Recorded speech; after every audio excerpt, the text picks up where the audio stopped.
5 terrifying historical horrors that actually happened. The Dancing Plague of 1518, Strasbourg, France. It began with one woman, Frau Trophia, who stepped into the street one summer morning in Strasbourg and began to dance. Not in joy, not in celebration. She moved erratically, endlessly, as if in a trance. She danced for hours, then days. Then others joined. Within a week, over 30 people were consumed by the same strange force. By August, there were 400. They danced in filthy clothes, foaming at the mouth. Some screamed, some begged for help, but their bodies would not stop, even when their bones shattered or their hearts gave out.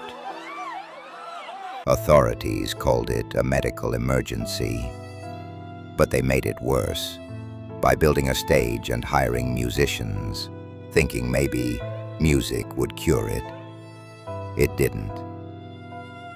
Historical accounts say dozens died, and the cause never found. Some blame mass hysteria, others tainted bread, infected with a mind-altering fungus. But the way they danced, the expressions on their faces, it looked like something was inside them, and it didn't want to let go. Sawney Bean and the Cannibal Clan, Scotland, 1500s. Hidden off the coast of Galloway, there's a sea cave with a past soaked in blood. Legend says that Alexander Sawney Bean, a tanner by trade, fled civilization with his wife to live off the grid. In that cave, they started a family, and not the kind you imagine. Their clan grew, dozens of children, then grandchildren, completely isolated from society. They didn't farm, they didn't trade, they hunted humans. Travelers who took the coastal road vanished without a trace. The Bean clan ambushed them, butchered them, and ate them. They pickled limbs in jars, hung entrails from hooks. Children grew up playing with bones. For 25 years, the disappearances continued, until one day they attacked the wrong coach. A couple fought back, escaped, and told their story. When the king's men raided the cave, what they found was unspeakable. Body parts everywhere, preserved heads, a slaughterhouse reeking of rot. Sawney and his entire clan were executed without trial. Some historians say the tale's exaggerated, but the cave is real. The missing people were real, and sometimes truth lives just beneath the surface of folklore. 3. The London Burkers, England, 1831. In 19th century London, death had value. Medical schools needed corpses to train students, but with strict laws, supply was short, and in the shadows, a new economy formed. Enter the London Burkers.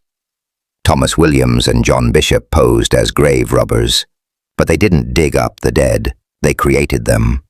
Their method, asphyxiation. Quiet, clean, no bruising.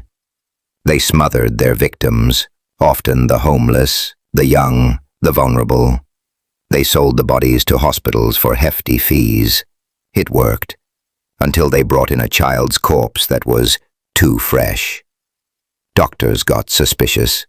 The police stepped in. In their cellar, they found quicklime pits used to destroy evidence, and a list of names now forever missing. Williams and Bishop were hanged, but many believe they weren't alone.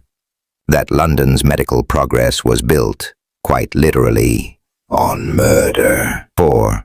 The rat, torture, the Inquisition, Europe. The Spanish Inquisition used terror as a tool. against anyone they saw as a heretic, and one of their most horrific methods, the rat torture. Here's how it worked. The accused was stripped, tied down. A metal bucket was placed on their bare stomach, open side facing down. Inside the bucket, a starving rat. Then, the torturer would slowly heat the bucket with fire. Panicked, the rat would do the only thing it could, burrow downward, through flesh, muscle, organs. Screams echoed through catacombs beneath churches. These weren't criminals. They were accused scholars, Jews, Muslims, anyone deemed impure. No trial, no proof, just rats. Fire and pain made holy. 5. Unit 731, Japan's secret atrocity. In World War II, a name haunted northern China like a plague. Unit 731. To outsiders, it was a water purification unit. Inside, a nightmare disguised as science. Led by General Shiro Ishii, Unit 731 was Japan's secret biological warfare program. They built a massive facility in Harbin and filled it with human test subjects. They called them Maruta. Logs. Victims included civilians, prisoners of war, even children.